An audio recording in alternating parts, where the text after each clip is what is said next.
SuperTalk Mississippi media production. Roll pre-record on my count.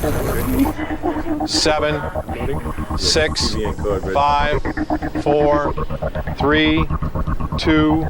Roll A, fade up on A.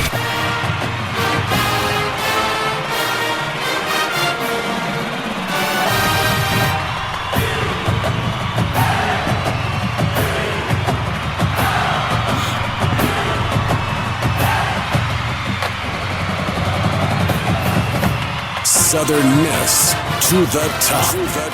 You're tuned in to the Eagle Hour. All right, everybody, welcome back. SuperTalk Eagle Hour back on the air from the Southern Bancorp studio here in Hattiesburg. We're glad you're with us. Bob, Dima, and Kelly, opening segment of the show sponsored by Dickey's Barbecue Pit. Great place to take your family for a wonderful meal. Great place to cater your next event. Just good food 7 days a week. Dickey's Barbecue Pit here in Hattiesburg. Later in the show, we're going to answer a couple of questions today. Why does no member of the Southern Miss baseball team want Seth Smith dating their daughter? We're going to find that out. Why is a freshman, Dima Mixon for Louisiana Tech, trash-mouthing the Southern Miss baseball team? No, that was bad. And not even to mention that, like, he said that he was already trashing. He threw in Coach Burrows into that quote. He said Coach Lane Burrows does not like Southern Miss, which is just obviously not true. I mean, Lane Burrows, of course, great friends with Christian Ostrander. They go way back, and then he wears Corky Palmer's number. In Scott Berry's wedding. Yes. So, I mean. Well, I guess this Coach Burrows set this freshman down and said, son, you don't need to do anything to rile them up before they get down here. I'll tell you what he did. He said, you're not saying anything to media for the rest of the year is what he said. That's exactly what he said. And we have breaking news. What? Dima, go ahead. I would like to say that, we just got done interviewing Oz, and I was driving here, and I was like, that looks interesting. Breaking news, fencing up at Reed Green Coliseum. Everybody stay calm. Stay calm. Yes, and we talked to Jeremy McClain about that just a moment ago, and here was the AD's reaction. Hallelujah. Hallelujah. Hallelujah. I didn't know Jeremy sang. Yeah, I didn't either. That's perfectly on note and everything. Boy, it's one thing to be a good singer, but when you do all four parts of the harmony, man, he's more talented than we knew. You wonder if he just said, "Can y'all just go put up a dang fence out there, even if you don't work on it?" So this is good news. Yes. Well, it's a long time coming. It's a long time coming. So the renovation of Reed Green Coliseum, we can officially say, is underway. Yes, and it was in the back, like Jeremy did say last time, that they will start with that practice facility, which is where the practice facility is going. So you have to think that they're on the right track. That's by far the first fencing we've ever seen up there. So. No question. Well, speaking of basketball, oh boy, a bad night for the ladies, guys. Do we have a sound effect of crickets? What about a womp-womp? Yeah. Oh, boy. Bad night for the ladies, Kelly. Yeah, and that was a game, as we talked about and documented on the show here, the game against South Alabama last night as they tried to jockey, as the Lady Eagles tried to jockey for a 6 or 7 seed, that's one you just got to have. Right. Because, going into that game, South Al was toward the bottom of the standings. In fact, going into the game last night, South Alabama was 3-13 in the league. And so they beat the Lady Eagles last night 57-43, but a couple of takeaways. And again, home or away, you're not going to beat anybody shooting 20% from the field. God. And that's all the Lady Eagles could muster last night, 20.8%. And the thing is they created 19 South Alabama turnovers. So it's not like the Lady Jags were, clicking on all cylinders. The Lady Eagles were tenacious defensively. But the shooting just killed them. And the other thing that killed them was they got hammered on the glass. South Alabama in the first half, 27-13, they out-rebounded the Lady Eagles.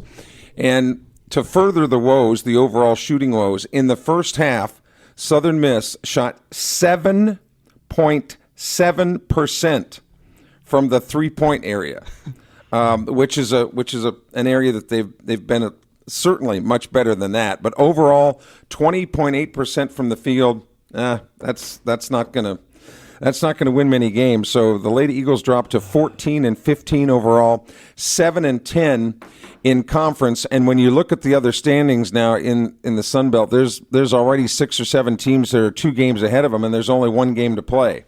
So they do go to Monroe, who walloped them last time when Monroe came to Reed Green.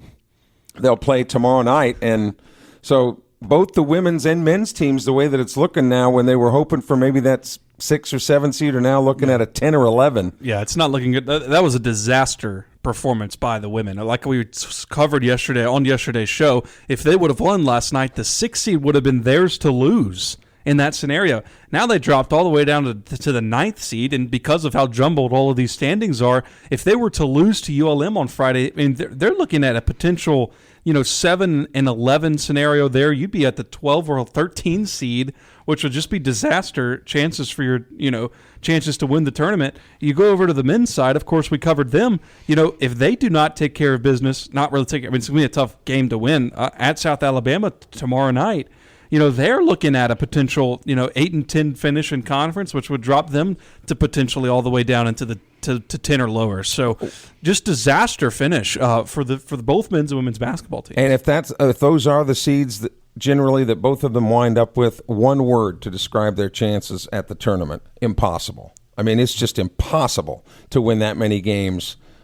In which is why days. The bracket is set up that way. Right. By the way, it's not to credit them for not doing well in the regular season. It's to make the regular season games more important. Yes, because what was happening was these teams were going 500 and getting directly inserted to the quarter to only winning 3 games, and then they'd get fire hot. That's what happened to South Alabama a couple of seasons ago when Southern Miss was actually the 1 seed.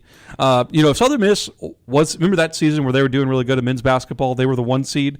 If they were under this bracket, they probably would have made the AA tournament.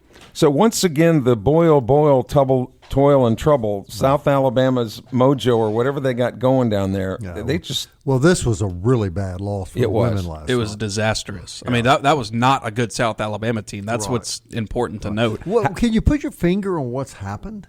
They just couldn't shoot the basketball. Yeah, it wasn't like South Alabama was below. South Alabama only scored 57 points. When you look at Southern Miss's like recent games, like if we just look at their last few several games, they scored 80 against Troy, they scored 83 against Louisiana, they scored 86 against Texas State.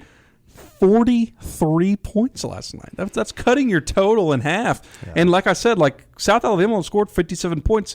They gave up 97 to Troy. They gave up 60. Couldn't shoot the ball. You just can't even explain it. And got hammered on the boards. That's really... Isn't there some irony, though, that it's going to end at South Alabama? Well, JT Crabtree, the voice of the Jaguars, is going to join us tomorrow on the show. And look, South Al is already sitting there with a bye in the first round, but they would certainly... There's still something to play for. I mean, they'd like to lock down the number 1 seed if they can in that tournament. And Southern Miss coming in there. And it's more of that Southern Miss thing that the Jags just... seem to have the... I never believed in that until South Alabama beat Southern Miss in football this year.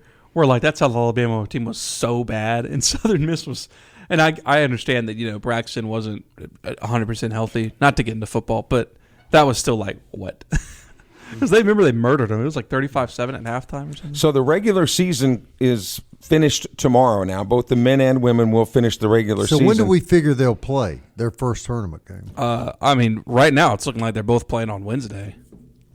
Next week. To win Wednesday, Thursday, Friday, Saturday, and Sunday. Right? And Monday. The championship is on Tuesday. And the Sun Belt is one of the few conferences that does have their postseason tournament a week earlier than most of the other conferences. Mm-hmm. So, there's a lot of work to be done, but you guys, and I get criticized for maybe being a little overly optimistic with the basketball prognosis. You're still predicting that the tournament championship, Kelly? No. NCAA appearance? No. Didn't he predict that, sort of? He did predict that. I just said and I remember saying on the air, I said, let's hold back the reins a bit. It was a nice win against Troy. Uh-huh. There's a lot to be played. That was 2 weeks ago when they were in much better shape, but obviously much has transpired since then. But now, with the current landscape, no, it's going to be nearly impossible for each team. Yeah. I mean, of course, it'd be great if they did, but like you said, I mean, the tournament itself is positioned to not help the teams that are Y'all lower like seed. that too, don't you? Yes, I do. I think that's the way to do it. There's some ways you could probably fix it a little bit to make it even better, but I think that's the way to do it because you have to make the regular season at least important, right? You have to make those conference games because what was happening is, just teams were just basically resting their starters till the tournament. And I'll tell you one thing I would do if you were going to tinker with it. I wouldn't let every team go to the tournament. Sure. Yeah. I mean, that's a waste of time. Well, it's a long tournament. Like nobody is going to go out there other than parents and close friends for the Tuesday night game. Right. I mean, nobody's going to give up their The workday opener. for the 14 seed versus 11 seed, and right? stay the whole week. Now, we're gonna watch it on ESPN Plus. When Southern Miss does play, but like nobody's gonna go down to Pensacola and it's just. Right. And I think if some of the teams didn't qualify, candidly, a lot of those coaches would say, "Fine with me. I'm ready to have this thing over with. It's been a disastrous year." Right. All right, when we come back, Dima was just at the presser with Coach Oz. We'll get a report on what he said. We're also going to hear from Seth Smith, who, one of mine and Kelly's favorites, we think is a very fluid baseball player. What his dad has to say to him because his dad was a major leaguer. Interesting interview with Seth Smith coming up. And still to come, we're going to ask Matt Belinson of the Rustin Daily Leader, what are they thinking in Rustin trash-mouthing the Golden Eagle baseball team?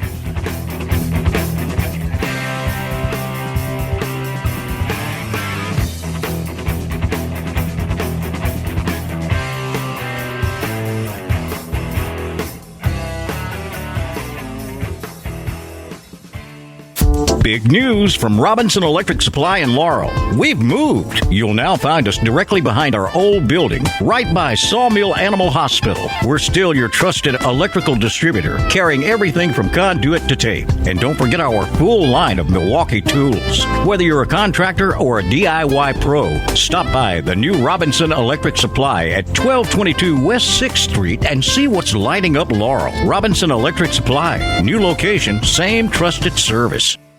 Southern Miss to the top. To the top. You're tuned in to the Eagle Hour. This second segment of the Eagle Hour brought to you by Eagle Tire West. Former Southern Miss baseball player Matt Warren invites you to see him for premium Goodyear products and full auto and truck service at Eagle Tire West next to Smith Motor Company on Highway 98 in West Hattiesburg. Family operated since 1985, Eagle Tire and Eagle Tire West. Goodyear tires, full service, and big Southern Miss supporters. Kelly Sander, Dima Mixon, Bob Getty with you from the Southern Bancorp Studios in Hattiesburg. Dima, I know we talked about the final basketball games being tomorrow, but more specifically, they are both on the road. Mm-hmm. The ladies will end at Louisiana Monroe trying to avenge an earlier season loss when the Warhawks came here to Hattiesburg and really took care of business. And the men will travel to South Alabama before the conference tournament. The Sun Belt tournament begins Tuesday down in Pensacola. So we should know as far as the actual seedings, and again, it's going to be a lot of uphill climbing, but we should know the actual seeding and the brackets for that tournament, I would guess, Saturday. Yeah. They would probably release that Saturday for both men's and women's teams, and you'll get to see where the Golden Eagles will land and what time they'll play. I'm going to pull it up here in a second for news and notes, and I'll just say if it was ended today, where they would be seated and what time they'd play, so on and so forth. Southern Miss baseball back in action this weekend against Louisiana Tech. We just talked to Christian Ostrander at Southern Miss for a nice little press conference to preview this really, really good Louisiana Tech baseball club. This is not going to be an easy series. Obviously, the Love Shack, never an easy place to play. Coach Ostrander and Coach Burrows go back a long time. This is awesome. I think it's awesome that Louisiana Tech is also coming into the Sun Belt, where this is going to be a recurring series. When you think about it, these three rival series where you get, Louisiana Tech, Louisiana, like the Cajuns, and then if you ever play Coastal Carolina in a weekend series again. What's unique about it too is a lot of the same players they recruit. They all kind of in this area recruit the same kind guys because Lane Burroughs was well connected when he was a coach at Southern Miss, and there are just so many of the players that you look at on the Louisiana Tech roster will have Mississippi behind them, and a lot of guys on the Southern Miss with Louisiana. So they go after these same guys. They know each other very well, and of course will be a conference opponent, at some point going forward. And I know you're going to include this in news and notes, but before we forget, 3 cheers for the softball team. They went on the road to Thibodaux last night and won down at Nichols. Yeah, that was a big win for them. We'll obviously cover that, in the last segment. A little bit on Louisiana Tech before, we get their beat writer on here. 8-1 2026 record. Their preseason projection by D1 Baseball, second in Conference USA. Here's some of their notable results. They beat Ohio State twice. Ohio State baseball. The Buckeyes, they beat them 6-0 in a 9-inning shutout, 9-3 over the Buckeyes in the second game. Then they beat Memphis, nice tight contest there, 6-run 8th inning. They beat Northwestern State. Their only losses to McNeese, McNeese State, who also beat LSU. McNeese State beat LSU the other night. So according to Warren Nolan, their strength of schedule, number 16th nationally, 32 nationally. They have a really good starting rotation. Their ERA overall, 2.52, which is really, really good, 1.17 whip. They've only allowed 1 home run of the whole season. Their Friday night guy, Declan Dahl, 3-0, 0.60 ERA with 12 strikeouts. Their Saturday guy hasn't given up an earned run all season, and then their Sunday guy was the Conference USA Freshman of the Year, and he's a 1.59 ERA. And then their closer, left-handed pitcher Riley Fisher, Southern Miss fans might remember him from last season. Really good guy from the left side arm. 10 innings pitched, 19 strikeouts, no walks, no earned runs. Actually, when you compare the Tech pitching staff to the Southern Miss, there's a lot of similarities. There really are. In the way that the teams were put together. And I think, again, that a lot of that goes back to the relationships that Lane Burroughs, cut his teeth on some of the coaches that a lot of Southern Miss people would know. So he's learned from some of the very best how to put together a baseball team. And who I wonder who they put first in Conference USA. Sam Houston, maybe? Or Dallas Baptist. Dallas Baptist. Okay. Yeah, I would say. I keep forgetting that Dallas Baptist is in there now. In Conference USA baseball. But, it's really interesting. And I think it's just great that, Southern Miss, it's just another blockbuster series. I think Louisiana Tech, if the cards fell right, they could be in a position to host. If they were to win this series against Southern Miss, that'd be a huge weekend series for them. So obviously Southern Miss is going to have their hands full out there in Ruston, but it doesn't really help the Bulldogs for one of their freshman players to start calling out the Golden Eagles and saying, we expect to sweep them or whatever he said. Yeah, for those that maybe don't follow social media as closely as others, and I am one of them. I got to tell you, I'm not on social media a whole lot, even though I have all those accounts and whatnot. But what exactly did the young man say, and what has been some of the feedback from other inputs, shall we say, or other sources? Yeah, well, our guest is the one who put this out on social media, so we can definitely ask him in the next segment. But basically he said, quote, Coach Burroughs, he doesn't like Southern Miss. We're going to do everything we can to beat them. We want to sweep them, end quote. And that was freshman Casey McCoy, who said that in a post-game press conference after the Bulldogs won their midweek. Yeah, it's just surprising. First off, I don't think they're going to let this freshman talk again because you just don't put that kind of, bulletin board material out. But other than his comment about supposedly what Lane Burroughs said, the rest of the stuff was just common sense stuff. Of course you want to beat Southern Miss. Of course you want to sweep them. Of course they're not going to. Well, no, I would agree with that. But if you are a player. Well, I just think roping your head coach into saying something that he never actually said is something that's a big no-no in media. And if you've been around Lane Burroughs a lot too, he's kind of a no-nonsense guy. Yes. He's not the kind of guy you want to rile up if you're a freshman on his baseball team. No, like I said, I don't think they're going to let this freshman speak to me. It's called the Love Shack, but do you know who had a big hit on the music charts? I've heard the Love Shack. I just the band is slipping my head. It's not Lionel Richie's. No, it's named after a bomber, a military bomber. Man, what is it? The B-52s. I know that song though. The Love Shack. Yeah. Okay. Good for you, Dima. I just couldn't remember who the band was. I don't know why I thought it was who's the Lionel Commodores. Yes, the Commodores. I don't know why I thought it was them. That's Brick House, by the way. Yes. We're going to be hearing from Matt Belinson from the Rustin Daily Leader coming up. I'm hoping that we're going to get the Seth Smith interview up, but we're having some computer issues over here. Kelly, what have you done to my computer? It was working fine till you put your hands on it. I don't even know how to make a cup of coffee. So. I looked at it. Oh yeah, I was at Dima's this morning. We were going over some notes, and he does not know how to make a cup of coffee. He also told me that you rousted him out of bed at 8 o'clock He in the did. morning. This man, okay, Showed up at his Bob, house. Let me just say this, Bob. If you're going to come over to somebody's house, do you normally text or call and say, "Hey, what's a good time?" Absolutely. This man calls me, and I'm still in bed, and he said, "Hey, I'm headed your way." And A little bit of heads up would be nice. As a mutual friend said, he is a little crude. yeah, well, Actually, he doesn't even say anything other than, "You got coffee?" That's what he said on the phone. yeah. Is that what he said? That's what he said. He said, "Hey, you got coffee over there?" And I was like, "Oh, he didn't number know- one, I know you're so drinking. let me get. I don't he, drink he coffee." came so- to your house looking for free stuff. Is that Correct. Probably. But the problem is that I don't drink coffee. I don't know how to make coffee. Kari, my wife, is the one who deals with all that, which, by the way, it's kind of bad. I probably should be making her coffee in the morning. I just don't know how to do it. But Then you take the little Keurig cup and you put it in the hole. it's harder than and you that. close- and you Kelly close- learned it. This you thing close has the like top. this thing has about 50,000 buttons. It's her cappuccino Yeah. espresso mix stuff. I don't Makes I all don't those- touch that because I'm going to break it. Then it's an $800 expense there. frappa maca lattes or whatever. Whoever it is gave they us make. that as the wedding as one of our wedding gifts. Thank you very much. What did you take from your presser with Oz this morning? Was there anything that jumped out at you? I just think there's this distilled confidence about this team, right? Like, this is a really good Louisiana Tech ball club that they're going to see on this weekend. But it was just this still like, I've seen enough from this team to believe that even if they were down 4-2 in the 7th, they're going to probably win.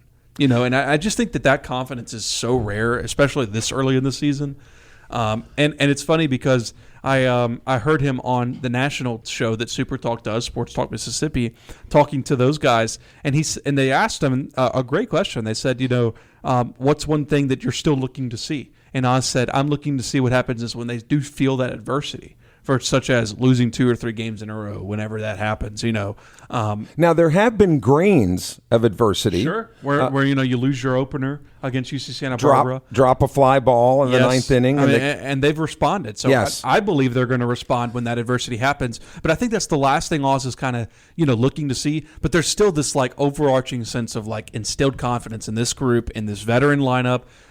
They're all veterans all over the field, and then the pitching staff is just hands down unbelievable. I always thought they could be very good, which they are more than very good. I'll tell you when I changed my adjective from very good to great, it was the performance against Oregon State. Absolutely.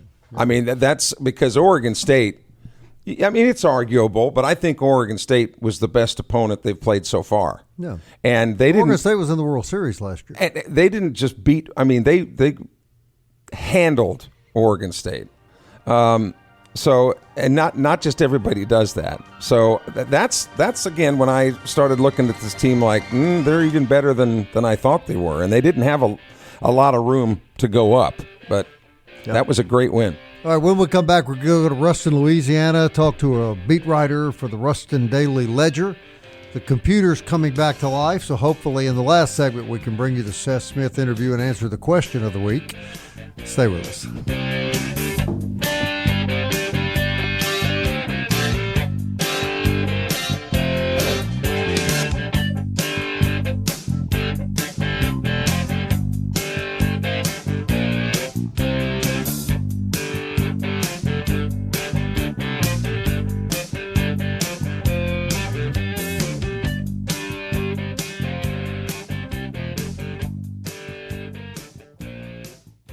The Eagle Hour. Southern Miss to the top. All right, DBAT sponsors the third segment of the SuperTalk Eagle Hour. They're on Hardy Street, of course, state-of-the-art baseball, softball training. Appreciate all they do. As we do our friends at Forest Healthcare, they remind you that keeping up with your favorite team is fun this time of the year. But don't forget about the most important player, that's you. Get an annual physical, exercise, eat right. Be sure your health is as good as it can be. Forest Health can help you with expert medical care closer to home, foresthealth.org. And don't forget about our SuperTalk Eagle Hour podcast. That's where many, many of you find us every day. It's on Apple, Audible, Spotify, Stitcher, TuneIn, YouTube, Alexa, or Siri will play the SuperTalk Eagle Hour. Still to come, we'll hear from Seth Smith in the last segment of the show, but now we're going to go down to Rustin. Matt Belinson, gracious to join us. He's a writer for the Rustin Daily Leader, and we appreciate him being on the show. Before we get to the serious stuff, let's talk about what popped up, Matt. We understand you're responsible for retweeting this. A freshman gets his first media avail and sticks his foot in his mouth. Is that fair to say? Yeah, I would say so. Appreciate you guys having me on. Yeah, Casey McCoy, true freshman second baseman for the Bulldogs, who I think is going to end up having a great career at Louisiana Tech. But definitely kind of I think the first freshman lesson for him this season. Post game on Tuesday, Louisiana Tech picks up a 5-2 midweek win over Northwestern State at the very end. Obviously, we were going to talk about what's coming up this weekend with Southern Miss coming to town, and just wanted to get his thoughts on the series. And he made some comments that, in his words, he Lane Burroughs hates Southern Miss, and we want to do everything we can to sweep them. And I certainly think that maybe the term hate Southern Miss and things like that, certainly I think blew out of proportion. And I think, it's just a case of a freshman. I think, like you said, sticking his foot in his mouth. So I'm sure he got a talking to, and I would imagine, Louisiana Tech is still going to be motivated, obviously, to prove themselves this weekend, but definitely probably wants to let their play on the field do most of the talking, I would imagine. So you thought he was going to have a nice career at Louisiana Tech. And Coach Burroughs is not a guy you really want to mess around with. Much has been my observation. So, but it's a freshman, and no one thinks Lane Burroughs hates Southern Miss. There's a long-standing relationship between the programs and the coaches, and I'm sure you know about that as well, Matt. But what we hear is that Louisiana Tech will be a tough challenge. That they're off to a good start, aren't they? Yeah, absolutely. 8-1 this season. They went to Memphis this past weekend, and got obviously a very much needed sweep over Ohio State and Memphis after a really tough midweek loss to McNeese. Definitely kind of a hitch in the road there, but obviously, like I said, Ohio State, Memphis, and obviously picked up a midweek win, earlier this week over Northwestern State. I really like their offense. They're loaded this year. I think they got a lot of returners. A couple of newcomers have really emerged, and I think what's really changed them so far this year is their starting pitching has just been elite. Again, the competition level certainly not at the level that Southern Miss has played, but that being said, they played obviously Division I opponents, and obviously Houston Christian was in a regional last year. McNeese is a really good team. Obviously, they beat LSU the other night, so it's certainly not a cupcake schedule by any means, but the starting pitching for Louisiana Tech has just been lights out. So I think for me, that's the key for this weekend. Obviously, we know that Southern Miss, has elite arms, but I feel like if Louisiana Tech starting pitching can continue what they're doing, I think they're going to be in a really good position to have a chance at this series. Yeah. Talk about that rotation. Starting with the Friday guy, Declan Dowell, and just go on. All these guys sub-2 ERAs to start the season, which is always good to see. And then the bullpen, with obviously Riley Fisher. Southern Miss fans remember him, but so far 10 innings pitched, 19 strikeouts, no walks. That's just about as good as you can do right there. Yeah, absolutely. Declan Dowell, as you mentioned, he's going to be their Friday night guy. He's a junior college transfer from Seminole State College. It was one of those things that Lane Burroughs has talked to us about the last couple of years of how they've kind of gone away from plucking from the Power Five, and they still have a couple guys, but they've really gone the JUCO route of we want guys that produce, we want guys that have proven that they can eat up innings, that they can strike people out at any single level. And Dowell did that. In 2 seasons at Seminole State, 143 strikeouts, 38 walks. And then, like you mentioned, we're just reading off his numbers there. He certainly has picked that up at Louisiana Tech. And you go to their Saturday guy, Hudson Rowan. He's a transfer from Florida State. He's equally been effective. I definitely feel like he's definitely probably the most animated, I think, of their starting pitchers. I think Southern Miss fans, if they come to the ballpark on Saturday, they're going to see Hudson, chirp a little bit on the mound. He's going to talk after he picks up some strikeouts. This is kind of the way he plays, and I think the kind of that bulldog edge mentality is something that this coaching staff really appreciates. And then obviously their Sunday guy they're going to roll out there, Brooks Robertson. He was the 2025 Conference USA Freshman of the Year last year. He's picked up right where he left off. He's been really effective. He's got a nice, two-seam fastball that he really, bumps in there for strikes pretty effectively. And then, like you mentioned, I think that honestly is the question, and I think that's probably the way that Southern Miss is going to have to beat Louisiana Tech's pitching staff, is they're going to have to get to that bullpen quick. I think that's honestly the question for this group right now. Blake Cooks came in as a preseason all-conference player as their closer. He's dealing with an elbow injury right now. We're not sure if he's even going to be available this weekend. And so, like you mentioned, Riley Fisher has kind of emerged as that closer type. Thomas Allen, a true freshman, has been a nice bridge guy in that bullpen. Nate Kreider, Connor Nation, Luke Nichols. There's a couple names that Southern Miss fans are probably familiar with, but I think overall that bullpen still has a lot of questions of who is the guy that we can depend on to get us 2 innings of relief and then kind of close out a game for us. So I think right now, if you're Southern Miss, you want to get through these starters as quickly as possible and then see what Louisiana Tech kind of brings out of that bullpen. And then with Louisiana Tech's offense, of course, you kind of mentioned it, but who are some players, that Southern Miss fans will get to know? I mean, obviously Colby Lunsford, Southern Miss fans remember him from last season, but maybe some others as well. Yeah, I think, like you mentioned, it definitely starts with Lunsford. Right. This is a guy that, at ULM did really not see the field a ton. I mean, he was just injured so much at ULM, and so I think, honestly, the Colby Lunsford that Southern Miss fans saw, this is not the same version. The power is definitely there in the bat. 4 home runs, 6 doubles, 455 batting average. He's starting at third base for the Bulldogs. He's going to hit in the top 3 of their order. Definitely someone to watch. I think Trey Hawsey, true sophomore at first base. He's definitely he had a hot bat here recently. Obviously, the Conference USA hitter of the week this past week. He had a great weekend in Memphis. He's definitely named to watch. I think Colton Coates at the top of the lineup. Their leadoff hitter, definitely does a great job getting on base. Definitely has some pop in the bat.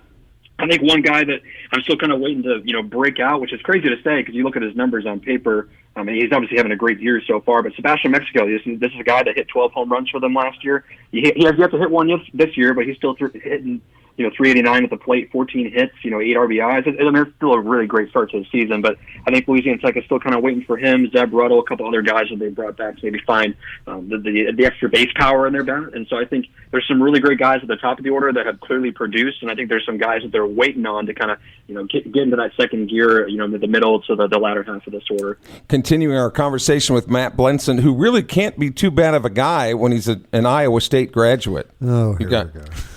He had to insert that in there. He just drags that up every opportunity he gets.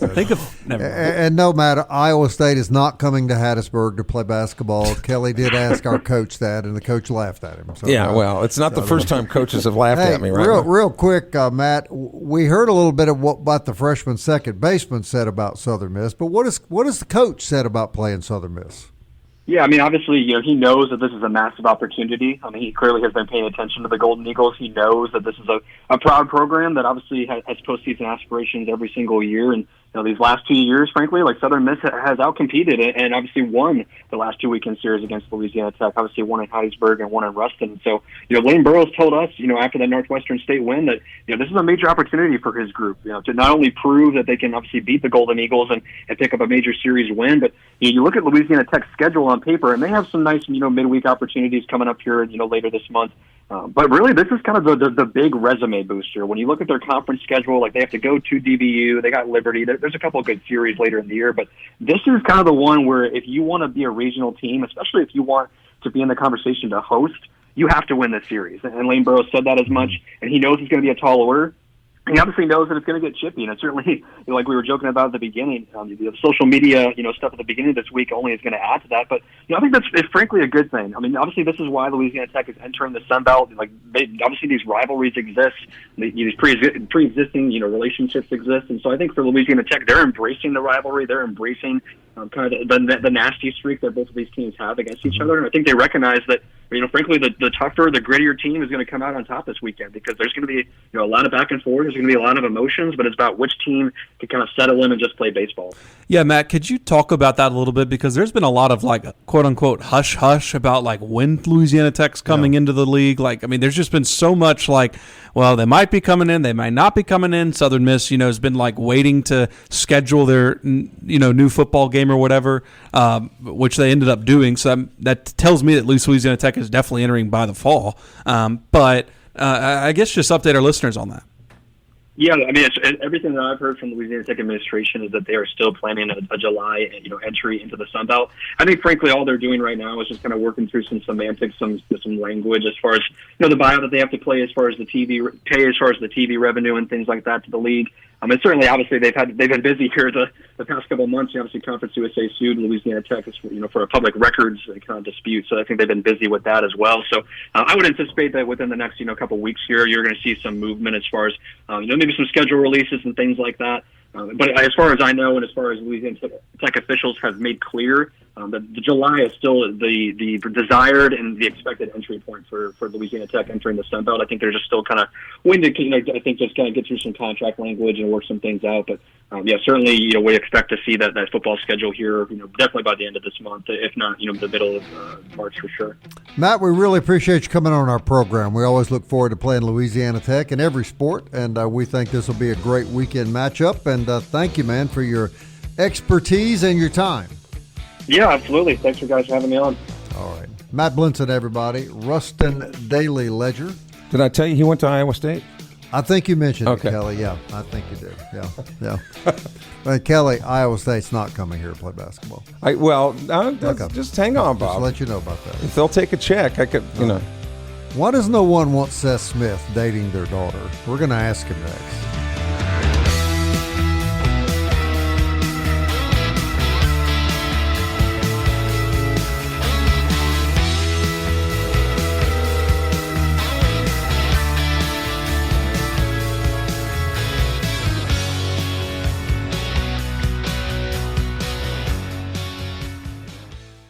Big news from Robinson Electric Supply in Laurel. We've moved. You'll now find us directly behind our old building, right by Sawmill Animal Hospital. We're still your trusted electrical distributor, carrying everything from conduit to tape. And don't forget our full line of Milwaukee tools. Whether you're a contractor or a DIY pro, stop by the new Robinson Electric Supply at 1222 West 6th Street and see what's lighting up Laurel. Robinson Electric Supply. New location, same trusted service. You're tuned in to the Eagle Hour. The Eagle Hour. Southern Miss to the top. Hey, MCS Home Center invites you to come see them for any remodeling projects, construction projects, lawn and garden projects you might have. They do a great job of providing all of that great material for the Pine Belt. They're local folks. They're on Highway 98 West. It's a beautiful store, and they're happy to serve you. So we strongly hope you'll do business with MCS Home Center, as well as Genesis of Hattiesburg and Mo Beignet Company, fine sponsors of the SuperTalk Eagle Hour. Well, heard from Matt Belinson. Look for a really good matchup this weekend. Seth Smith is a player on the Southern Miss baseball team that's been really, I think, probably in the most intense battle, Dima, for a position between him and Ty Long. Would you say that's where most of the competition has been taking place?